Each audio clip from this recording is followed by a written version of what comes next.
Good morning, good afternoon, good night, my dears. Welcome to the Worldwide Podcast, Tanzania edition. We are back in Africa. Thanks God, I love to talk about this continent. But before introducing our guest of the day, I just want to ask, how's Guilherme? How's it going, buddy? Hey, listeners.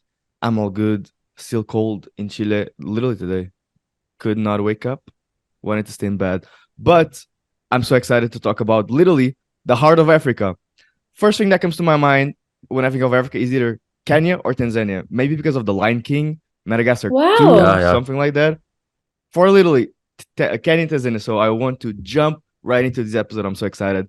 And we have our guest, Roshni. How are you doing? I'm so excited. I'm great. I love this energy, guys. Of Yeah. course. No, no, Let's no. Because it's go. 4:30 and I'm tired here, and suddenly No, I'm let's like, go. oh, Let's okay, go. okay, Yeah, that's okay. because I'm we are like still in the warming up. morning. That's why Yeah, because we're recording in the morning. That's why we got the energy and yeah. still drinking coffee And right And here. so I no, love that. go. Like, I wanted to ask you. So truly, when you think of Africa, which is a continent, Mhm. you do think of those two countries first.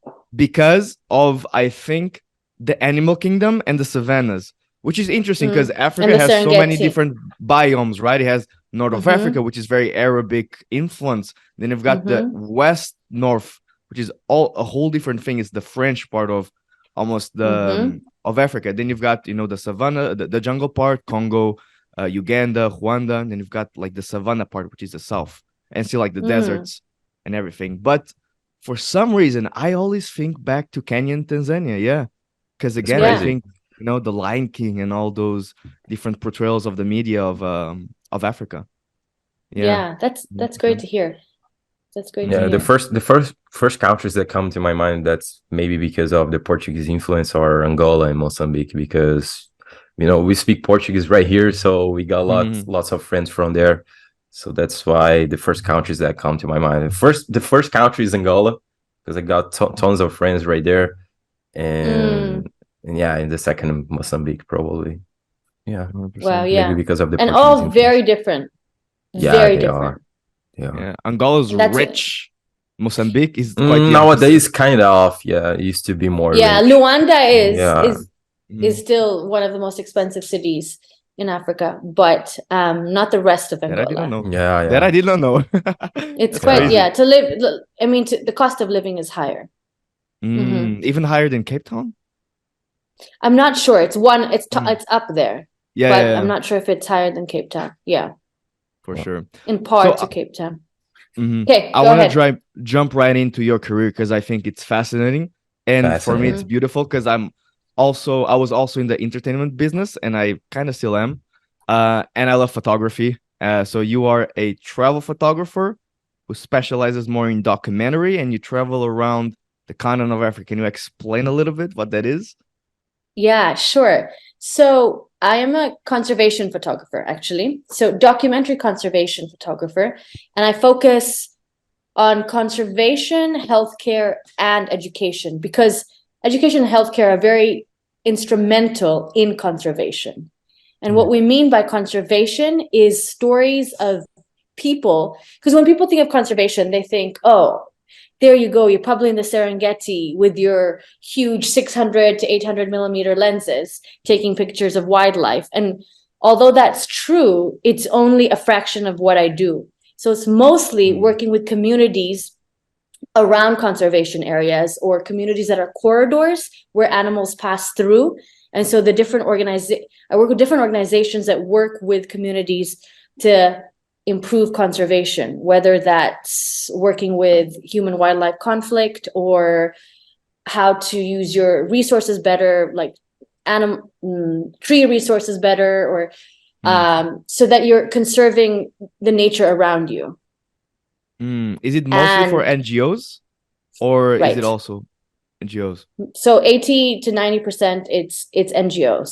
It's Okay. a really great job because what happens is there's an NGO that's doing really great and they're like, we need to document this. So I get to go when they're doing really well and I get to see on the ground the effect of the NGO. And it's really honoring because they're trusting me to tell their story to either their donors or other Africans or other communities around there to say, hey, look, this is what worked here.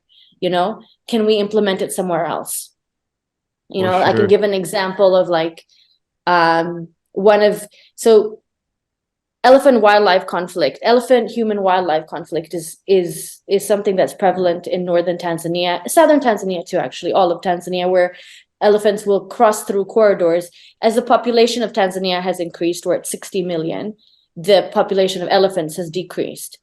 But the perception of people is still of villagers outside of national parks where they're living through corridors.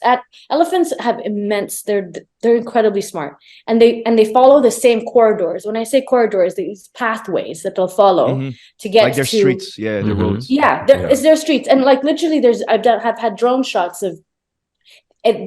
The same street. It's like one line, and they'll just follow. So even if it's like 10 years later, they'll remember that road, and so they're following the same road. And it looks like a pathway of a human. It's actually, it's not even wide. So you've seen these elephants are humongous, they're gigantic, but the pathway looks like a human pathway, like a human pedestrian pathway. And so they'll follow, and so they'll keep following these traditional ancestral pathways, but humans are now encroaching. They're getting closer to these pathways, whether they're building their villages or Tanzania is subsistence farming, so farming. And so we've different organizations, including the government of Tanzania, will think of creative ways of trying to ensure that when the elephants are passing through, they're not damaging the crops. So one of the ways is chili fences that they use.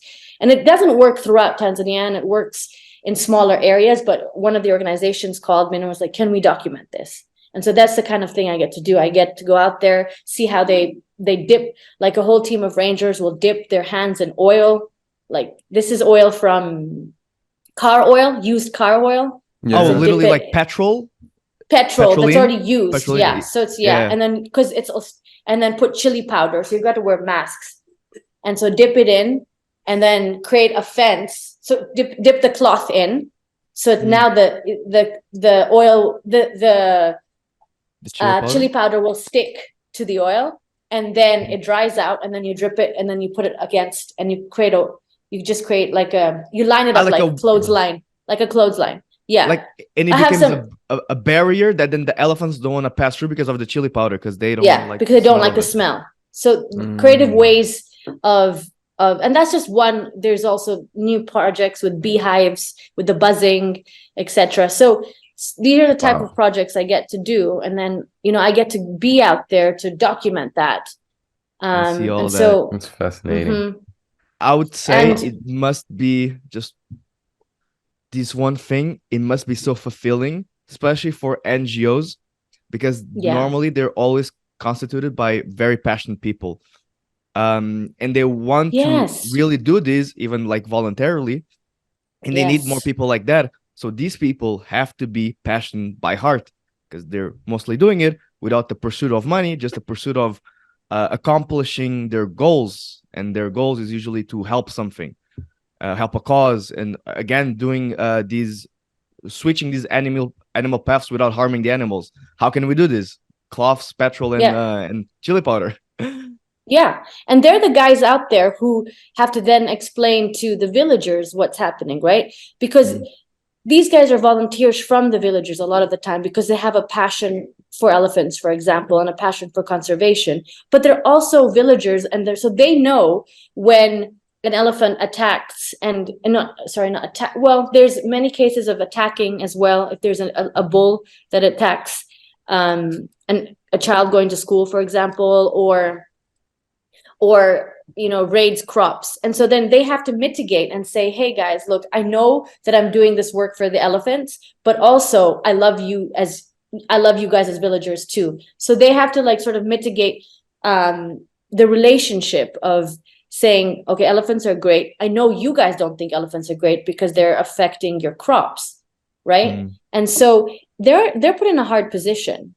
And so for them to do this work, I have so much respect, because we're constantly having to say, we're constantly having to say, okay, conservation is always about people and animals. You can't just say animals or just people. So this this concept of coexistence is very real. And I love what you said, like, working with NGOs, not all, but predominant, like, majority of NGOs, it's people with passion. It's people with passion. And so I don't take my job lightly, because I know that when I'm asked to document a story, I'm really documenting the lives of these people, their hard work to actually get bylaws, or to get women, or to behavioral change, whether it's like, they've been working decades or years to try and implement something. So it's and I'm sent there for maybe 3 to 5 days to document what they've actually been working on for years. And so I don't take it for granted. That's what I'm saying. It's really important as a photographer, as a documentary photographer, to really, to really honor people's work on the ground. Might be very fulfilling. I mean, it's a kind of job that you know that you're kind of changing the world, and you're doing great for it. So that's why you say that you don't take for granted, because it's very fulfilling. And you get to come with your camera and take pictures, and it sounds so glamorous, but in the end, it's like, you're it's not about you and your camera. It's about the story you're trying to tell, and being authentic to it. Like, who is this person who spent 3 years trying to being a ranger? I mean, this is tough job. Being a ranger, you're out there. What's the story behind him, right? What's a story, their story, and spending time with them, getting to know them. I do that a lot. I put my camera away and just kind of hang out, just to have the honest conversations to really get to know, because people will behave differently on the camera and outside of it. Of course, that's the main basis. And in documentary, you have to portray the story the most authentic way possible, and you have to know, how do I tell the story through my lens, but people outside of this place need to really see who they are, and that's hard. It's hard. So. And do you have other photographers watching this or listening to this podcast? We hope. We hope. Okay. So what I'd like to tell photographers, I've been doing this for seven years now, is you also, as a photographer, bring your own unique flavor, And so I've realized over time, like, each one of us is drawn to something. So I'm drawn to joy. Like, this is what I'm drawn to. I'm drawn to joy and laughter. So if you look at a lot of my images or stories, like, that's what I chase. There's other photographers that have more of a darker palette, maybe, or a bluer palette, or they're drawn to like more of the sober stories, and that's fine too. But it's like, when you as a photographer are authentic to yourself, like, who are you and what are you drawn to, then you take that and say, okay, how can I use that when I'm taking images of people and telling their stories? So you'll see a lot of the times I'll sit with them, and like, maybe when you've met this person once, you've never seen them laugh, but I will sit and be like, I know that there's a deeper you. Let's figure out who you are. And so a lot of my images are very much trying to see who you are. And because people, in the end of it, and here's the thing, you talked about like Africa, and I don't like to use Africa. I like to say, because it's a huge it's like Europe. It's like when Americans say Europe, and I'm like, well, I'm not the same as Netherlands. I don't have the same amount of money as them. It's the same as Portugal Africa. Is so different. And so I want to say we are a continent, but let me talk about Tanzania and Kenya, because I do a lot of my work there. Is we are a resilient people, regardless of hardships and tough times. It's like, people here laugh a lot. It's part of the culture, and so this is what I'm drawn to. And I'm like, I grew up here, I'm drawn to it. So that's the type of images that you'll see. Because I know that you might see, okay, the crops are raid for I'm talking about crop raiding and elephants is just because that's the last month and a half is a film that we're Yeah, trying to yeah, put yeah. together, and so Top it's of the your mind for freshest in sure. my No mind. worries. I've done far more than that, but you know, even in that, in the evenings, we'll be around a fire and just people are laughing and joking, and it's so light, you know? And so it's trying to also show, like you said, like the beauty of the people from East Africa. Hmm. And I would say even like you don't need a lot of money, like a rich, Yeah. rich country to have this happiness and have this laughter. It's I even joy. remember back in our So Uganda episode, even our guest was like, yeah, we're like one of the poorest countries ever, but we're happy. Like I Yeah. go yeah, and I visit my family and their tribes and everything, but we don't really think about materialistic things. We're still just so happy to have the most smallest and just to be with each other. It's Yeah. very community, family oriented, and people find happiness through it. They're not stressing over, oh, when can I up my job and get more money, buy that Lambo, get that Rolex, whatever it is. But you can buy Different there. happiness. Yeah, Yeah. nothing You of that. yeah. cannot, Let bro. me. Joy. I think okay. This is a good segue to tell you a little bit about how I got into photography, because Please. I Go think on. you basically led it. You've just like you've created that. It's So I grew up in Arusha, Tanzania. I'm third generation Indian Tanzanian. And since I was 15, 16, my dream was I gotta get out of here. So literally was I gotta get out of Tanzania. I gotta get out of Arusha. The country that I was the country that I was envisioning is the US, just because of, you know, the Mhm. American dream, opportunities. Yeah. And so I was just like, that's it. Just get me out of here. At the time, I really felt that I didn't Indian women in general didn't have much of a voice here. It's changed. It's changed. But in Arusha, small town, what are the opportunities? And so I worked really hard, got a scholarship, went to the US, studied there 4 years, then got a job and worked in finance in New York City. And so I know what it feels like to be in The this other world side, of, right? I mean, it's 9 years of my life of being a New Yorker, you know? Well, 5.5 being a New Yorker, but 9 in the States, you know, and Mm. purse and BlackBerry culture and heels, and you won't see me in that now. But you know, I had to go through that. I had to live that life. I was in the green card process. So basically I was fulfilling what I thought was my calling and my life until I turned 27, and I made this drastic change where I was like, but I can't justify this kind of lifestyle having grown up in Tanzania. And there was something in me that was just heavy. It was like I can't justify these expenses of, I lived in the finance world is very different, of flying to San Francisco from New York for $1,500 for a weekend for a job, when I know what I came from. And so I made a very drastic decision. I wrapped up my life in 1 month. In 1 month, I just said I quit, and I didn't know where to go. So I decided I'll go back to Tanzania after 9.5 years and figure out what to do next. And I only gave myself 1 month because I knew if I don't take that risk, and I love New York City. I mean, it was like a breakup, breakup with like a loved one. I Yeah. went through grief, like proper grief, I like got you. grieving. And the day that I left New York City, I don't know if you've heard of the store B&H. It's one of the most famous photography stores in the US. It's in New York City, and it's like Charlie and the Chocolate Factory. Do you know that's Charlie and the Chocolate Factory? Did you grow up with Roald Dahl? Okay, basically it's like it has like little like a trolley, like you can buy stuff, and it's like 3 floors, and the camera is brought down to you.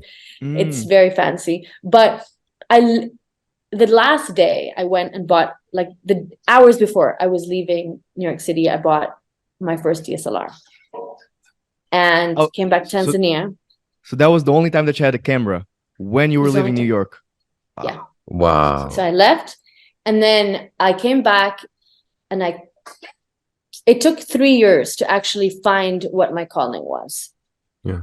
But it took immense courage to leave the States. And I needed to do that to come back and realize how little I needed to be happy. Like, I don't need much. Like, it's so different. I'm back. So I needed to leave to to appreciate what I have in Tanzania, in Kenya. I mean, I come alive when I'm in the field. So last week I was in Cape Town. I think we were and I just got back on the 17th, so 2 days ago. So the day I landed, the next day I was in the field, in the dirt. There's a project where we're doing soil sampling. And I was like, I'm alive. I'm alive. Just being in the field, because you're realizing you don't need much. Yeah. You don't need much. You don't need much, but you're in communal culture where people honor who you are. They're excited. They're happy about life. They don't need much. And so I think I learned so much when I'm in the field, like when I'm in smaller villages where our meal is like $1 versus when I'm in a city and the hecticness of it. And so, yeah. that's the story of finding photography and finding your passion. I think it sounds all great and I can tell it now, but I can tell you those years, I mean, the Yeah. anxiety level, I can't imagine. The path like is. years of like battling with your anxiety and just being like, what have I Yeah. done? And what am I going to do with my life? And what is my identity? I think that's really important to understand. Like I was questioning why I should be on this podcast with you guys, because I'm third generation Tanzanian. And I was pushing for I was like, well, you should talk to a native, because remember? And you said, well, And I said I think it's one thing fascinating because it's important to still portray minorities, especially in these types of countries, because obviously people will only think of black people when they think of Tanzania or Kenya. They even don't know that you guys are there actually. So there's an Indian for influence even generations. in Africa. Yes, there And I is wanted a big to tell that story here. Yeah, I told you. I think it's so thank absolutely you. fascinating. For sure. Thank you. And even in our last episode in Macau that we just recorded like 2 days ago, like Macau was an ex-Portuguese colony, but now currently only 7% are not Chinese people. And from those 7% who Portuguese, they're less than 1%. So in a way, kind of like you in Tanzania. And our guest was Macanese, which is half Portuguese, half Asian. She was half Thailandese. And it was just fascinating. We also talked a little about like what it was to grow up not looking like your friends, your fellow peers. And she was telling us, it's a lot of like greeting people because she had the Portuguese influence in culture. So we greet people with 2 kisses, and in China it's like no, it's like wave, no touching. So growing up with all of that and not looking like the others, so you can even tell a little bit your own experience of your side of the story, of your right side. there in Tanzania. Sure. And I'd love to actually listen in on that podcast, so I'm gonna find that link next week Tuesday. Next week. Oh, okay, great. I mean, last week. This point in the future. Last week, but it comes out next week. Yeah. Okay, for everyone's listening, let's clarify that.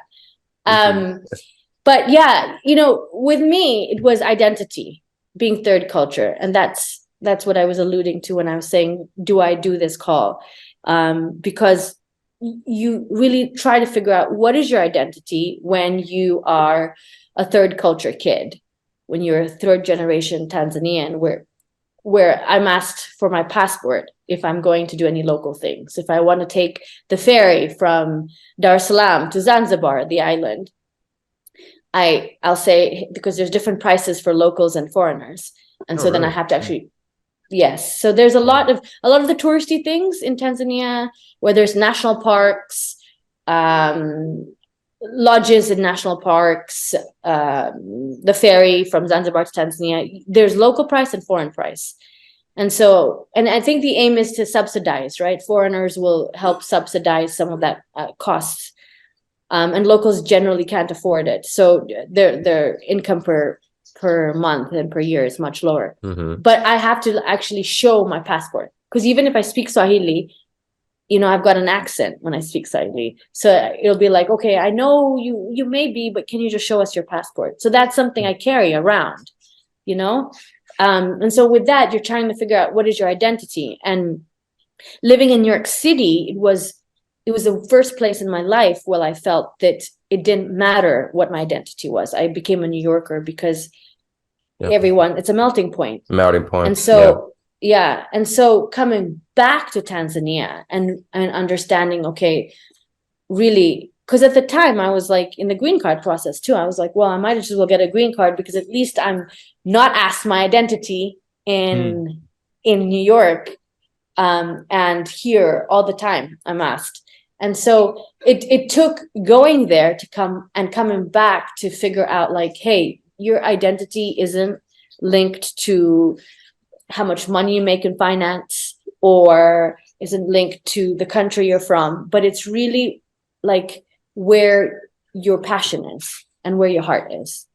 And so now I struggle less with identity, and I'm just like, actually, I am Tanzanian and I am a photographer here, and I love the work that I do. And so I think you have to, for third culture kids, I think you have to go through the process of figuring out what identity is, and then being okay with the fact that I have to carry a passport around. No problem.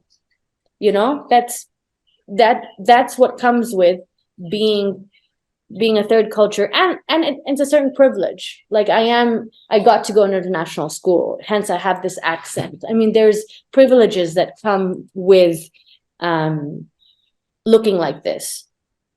And so the downside is, hey, I'm asked for my passport, and that's okay, but just being aware of your privilege and being aware of that, there's going to be pluses and minuses, and it's all right.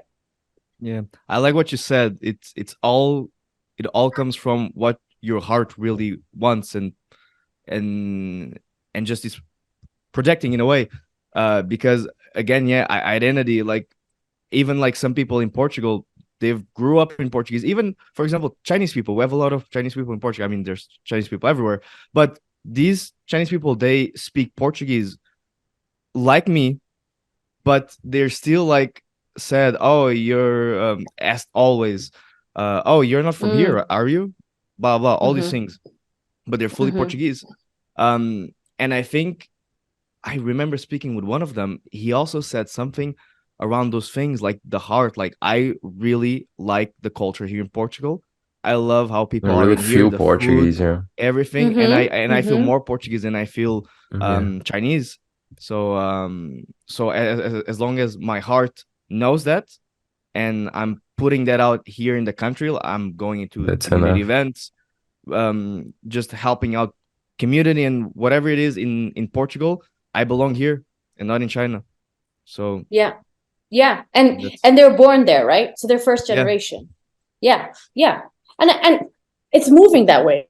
People will have to get used to it. It's just, there is a trend. There's going to be a whole transition phase.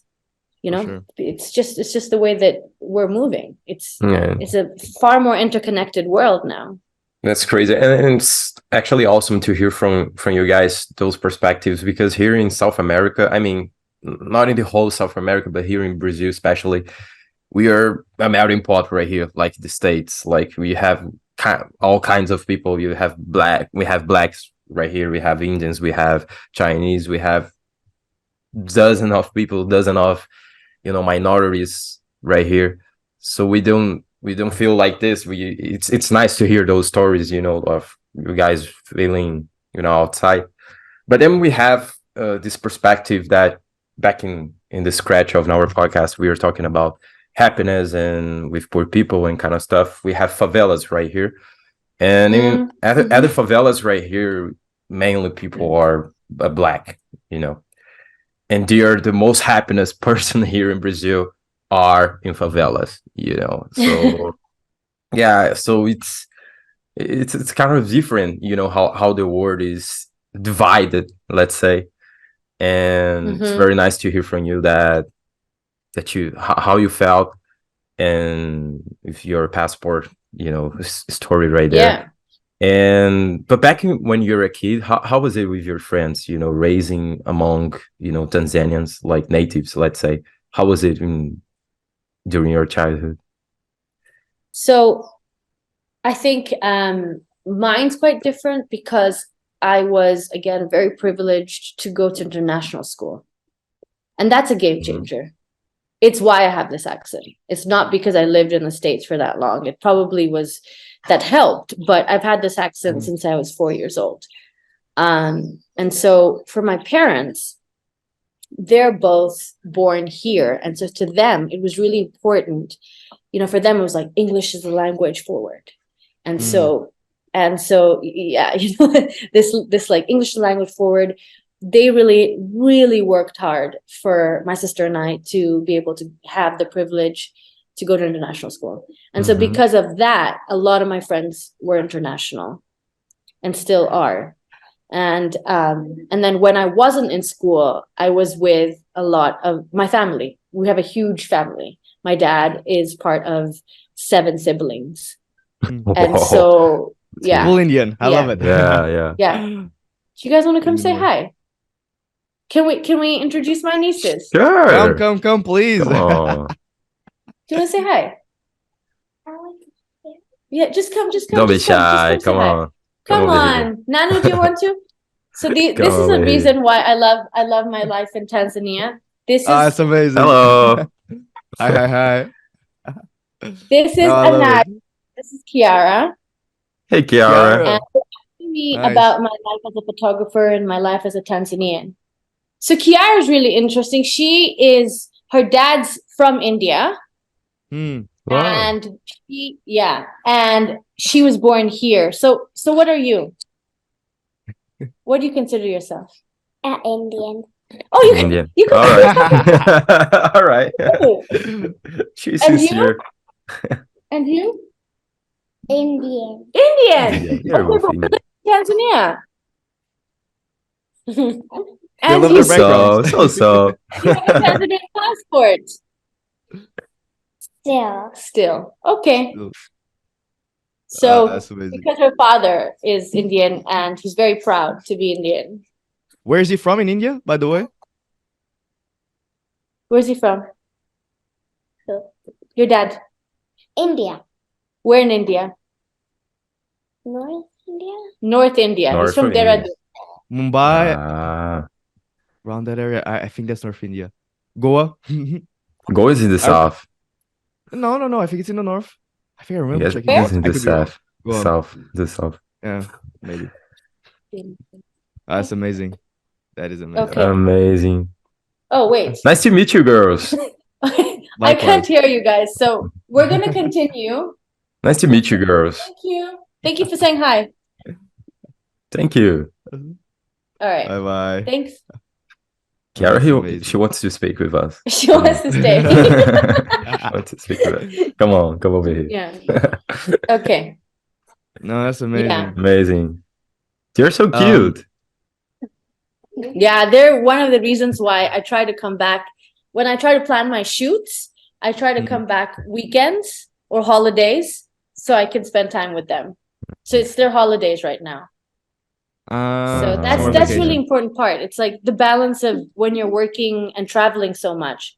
I mean, this is the first time I'm only in Arusha this month, one day. We're leaving tomorrow again. So I travel a lot for work. And so when I'm here, I try to really spend time with family. That's very important. Of For course. your You work have a as son, well. right? Balance. Balance, yes. Yeah. And I wanted to ask you, your traveling part of your job is like the most breathtaking places to photograph, or the ones that make you more emotional. Are they in Tanzania, or have you been somewhere, maybe in Kenya, where you were like, wow, No, here is Is amazing. insane. Like even with the migration of the animals, I saw a video, the Great Migration. Again, as you said, like this little path, they were crossing this river, but they weren't like flooring the river. They were going on this specific path, and it's thousands and thousands of animals, and it must be like seeing that in person. It's one of those things where you're like, this is quite a little insane. Nature. Okay, give me 5. We're 10 more minutes, right? 10 more Yeah. minutes. Sure. Baby. 10 more 10 more minutes. minutes. Okay. That's so far the Okay, cutest thank you. episode we had so far. How Thank cute you. is this For sure, episode? for sure. Amazing. Because they haven't seen me in 3 weeks. So I yeah. feel, I can Yeah. feel it. They I want can the feel it. attention. okay. So this is a very, very difficult question because Can imagine. so I work predominantly for the Nature Conservancy, and I cover a lot of their countries in Africa, the countries that they work in Africa. And I get to go to places that are quite rural and remote. So this, you can imagine, is like, it's really, really special. So, I mean, if I can just think, some of the most breathtaking locations would be for sure the Serengeti with the migration. It doesn't matter how many times you see this. I mean, for all you hear is the well, I can't even do the noise of the wildebeest. Like, you start breathing that because Yeah. all you can see is millions. It's about 4 million wildebeest plus they have a symbiotic relationship with zebras and impalas. So that's all you're seeing. I mean, it's incredible. It's like, as far as the eye can see. It's the same in The Lion King. Also, Yeah. one of my favorite films. But I wonder why. right, you're like, this is right around the corner. And so, yeah, I would say, and as touristy as it gets, it's still unbeatable. I would say Gabon blew me away. It's quite, it's 80% of the country is deep forest. So you could be driving and you've got forests from like the line of the car, of the road. So it's just deep, thick forests. And until 5-6 years ago, a lot of places were unreachable. This is outside of the capital city, unreachable without boats. Now they have, like, the Chinese have come in and they've started growing. Not growing, but building roads. But a lot of it is boats. So you're going from places to boat, from boat, and it's just like canopies of deep forest. So it's green and it's thick, and I've never experienced anything like that. I would say the mountains of South Africa, right outside of Cape Town, the Boland Mountains, because we were out there doing a project with removal of pine trees. So we were out, and so, but there's nobody else there. You're flown up there in a helicopter. And so, and we spent, a few days there. I was documenting the work in tents. And so I think the key thing, though, in all of this beauty is how you experience it. It's not what, it's how. It's like, are you experiencing it in the authentic way? Maybe is it camping or with locals? And so I think the reason why a lot of my travels are so special is because it's not a tourist route. You see the real thing. It's literally, you're seeing the real thing. You're staying and eating with families. You're either staying at hotels or little lodges next door. It's sometimes very remote, and you might be the only person in a long time coming to visit them that's a foreigner. So the way excited. That it's so, like, they're very welcome for you because you're person coming from abroad, so they don't see this often. So yeah, this, and in African culture, it's similar to Indian culture, where it's like a guest is so honored. It's like you are. They treat you as if you're a queen, or it's an honor.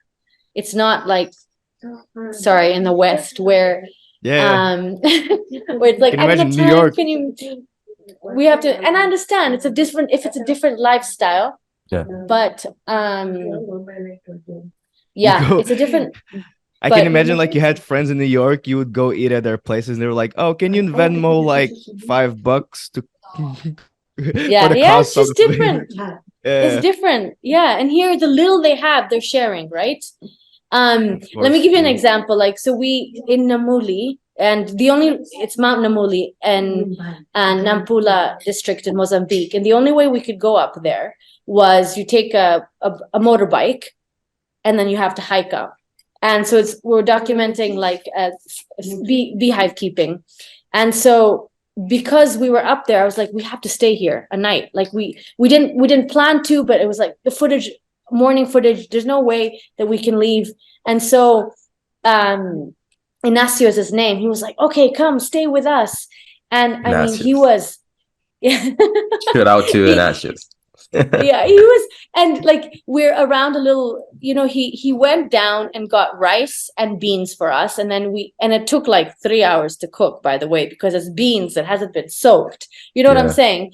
And I then know. he's so We eat excited. lots of beans And right here in Brazil. and it took, and Tanzania also subsistence is beans, but like it wasn't soaked, so it takes time. Mhm. And like there's two solar lights, and we're sitting there with our with our headlamps, and the most beautiful thing is like of course Filipa, my Portuguese friend, is translating, and he is realizing I'm Indian. So the next thing I know, he brings out his latest like 90s pop Indian music.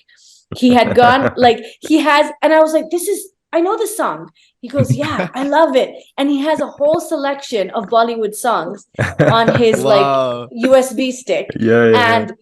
And he was just jamming to it. And he was like, and trying to make me feel comfortable, And there we are like doing Bollywood dancing. Like it was like, I'm like, this is unreal. I'm under this Namuli mountain, eating beans and rice and dancing to Bollywood. Yeah, it's all about memories, right?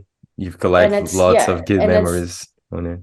And so for me, that would be one of the most spectacular places I've been, just because Amazing. of the hospitality of the people.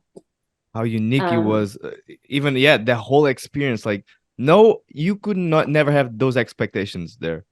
No. That's why it's better not just to go in and see what happens, and then you in an honorable way, though. That's really important, because of course, I think that with travel becoming so easy, it's really, and influencers and this whole thing of like, what's the new thing that we want to capture? We forget that like in the end, let's first be invited in. Let's first honor what they want to say, instead of saying, hey, look at me, I'm in this cool place, this guy's making beans and rice for me, and we're dancing to Bollywood, because that changes the rhetoric, and now it becomes about how cool my experience is versus, hey, look, this was a shared experience. I may or may not share it to the rest of the world. It's not about showing off to where we've been or trying to get more likes on our stories. To me, I think that's really important, because that's not authentic. You're doing it for a viewer instead of doing it for yourself. Or the community, honoring them. 100%. I think that goes with a bit of ego. A lot of those people, they just, and maybe a little lack of empathy, because they don't realize what they're doing to the others in a way. And I just could think say about like yourself narcissism, and profit, whatever it is. I think it's just like staying away from, I'm the center, I'm the main character, and just seeing, okay, let's see how this culture behaves, and if they want to have their story told, then I'm happy to do it. Yes, consent is so important. There's times when I've taken amazing images and I haven't used them because I'm like, actually, I didn't get consent, number one, and two, I don't think that they'd want to share this. However that was like maybe the winning shot, and it's been hard decisions, but I've had to make them, because we live in a world where now we're inundated with social media. And so I think as the photographer, as the influencer, as the filmmaker, it's really up to us to make that final decision as well. You might even get consent because they're being polite. It's a culture that's communal, and you're the guest, so of course they're going to say yes. And it's up to you to say, hey, they did say yes, they gave me consent, but actually, what's the right thing to do? Yeah. Yeah, it's not being Um, generally done. yeah. And this is a good last segue actually, because we did talk a little bit about the new expat culture in Zanzibar, which is now Mhm. huge, absolutely huge. And I wanted to ask you just this final thing, like f- from someone me who's been living abroad in a few countries, I've kind of realized how to do it in a way, like the proper way. Because then I also socialize with, usually it's Americans and Canadians because they have a lot of money and I don't. So they have completely different lifestyles and the things that they do, and I'm like, I don't think this is how like it should be done in How South it should America or be. something Yeah. like that. Hmm. What is your advice for this style of expats when they go to Zanzibar, but they really want to live there, but they want to do it the right way? What's your advice without them Mm. appearing like showing off and being there as like a Trying to one of be in the those community, right? Mhm. Trying to sanguesugers, the fit. leeches, without being Yeah. like a leech? Yeah, Yeah. So like, yeah, like the whole concept of digital nomads, yeah. working Exactly. from there. Yeah. Yeah. I think be very aware of what the culture is and respect the culture. So, Stone Town, Kiara is giving me high fives. She's saying you're doing real fine. You met her earlier. Yeah. She's like, What's you're up, doing good. You're Kiara? doing good. And so, um, for example, so if you're in Stone Town now is Zanzibar is a hub for tourists. So you could technically get away with wearing shorts, for example, in Stone Town. But there is a huge Stone Town is it's an alive city. People live, like, the Muslim culture is real and alive there. And so be just very aware of the cultural differences, what to wear, for example. Try to learn the language. That goes a long way. And spend money. I think that the one thing is, like, if you're gonna, even if you don't, it's like, how are you gonna help? You're gonna help by actually promoting the economy. We'd like tourists, or even if you're not, you don't consider yourself a tourist and you want to be a digital nomad, still don't be generous in how you spend your money, because if you're buying local cloth or milk or whatever, you're helping move the economy. Mm. And then give back in the way that you can. So whether that's spending money, or I wouldn't say volunteering, because even that has you need to make sure you're volunteering in ethical The right ways. way. Yeah. Holding a baby isn't volunteering. Yeah. But just really be aware of the culture and try to understand it. Like, so ask questions. Oh, thank you. Okay, thank you so much. I'm doing well. I'm getting high fives from my little ones. You're doing So amazing. yeah, thank you. Yeah, so I would say just, be intentional. It's like when you're going as a photographer, it's not about you. You be intentional in getting to know the culture, getting to know how what to dress like, eat local Habits and food, customs. etc. Yeah, Yeah. amazing. And in that way, it's an exchange of information. In the end, when you build trust with communities, then they're going to learn from you, instead of just, I think that one thing that digital nomads can do is, like, let's break the stereotype of that's the foreigner coming in and taking over, or living in our best apartments, or but actually just, and that's okay if you do that, fine, but then actually integrate yourself. Mm-hmm. you Yeah, know with interact the with push is like, locals, tell your yeah, it's stories like and the listen to expats will theirs. hang out with expats, and that's fine, but also trying to integrate, understand exactly. 100%. No, amazing. I was meaning to ask this since the beginning because I think it's a very important thing, especially like Mm-hmm. Lisbon now has a whole, not racism, but has a whole thing with expats because a lot of them increase a little bit of the price of the Mm-hmm. homes, and they don't Yes. again communicate with other Portuguese people or people from Lisbon. Um, but I also, me being a digital nomad, I guess digital nomad in a way, I truly try to understand and make friends in the place that I'm Yeah. in, The especially now locals in one. Chile. Yeah. Most of my Mm-hmm. friends are even from Venezuela, even here, Mm. Chile. learning, dominating the language. I even learned a little bit of Afrikaans. Don't Mm. remember too much, but still try to. Yeah.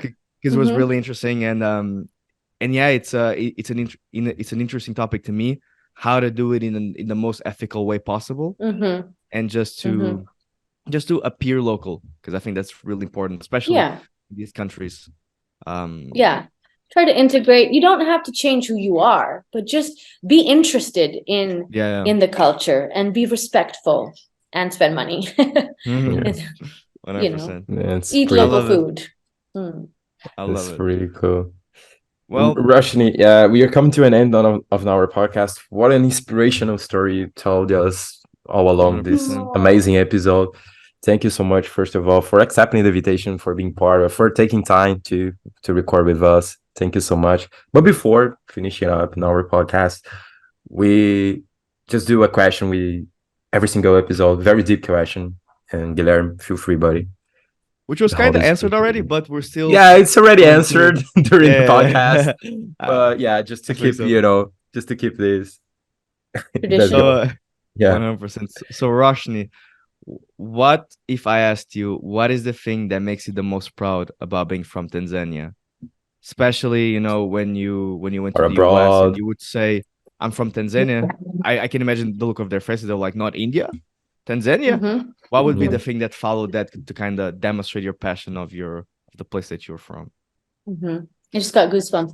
It's yeah, I answered it. It's the people.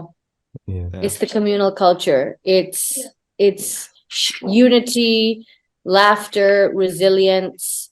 Over and over, I am reminded, even if I'm set apart, being like, "Oh, you're Indian," in Swahili, they'll be like, "Ow," but over and over, there is always like, if there's a small piece of bread, we'll share it. If you're in a car with 5 people squished like this, someone will crack a joke and everybody will laugh.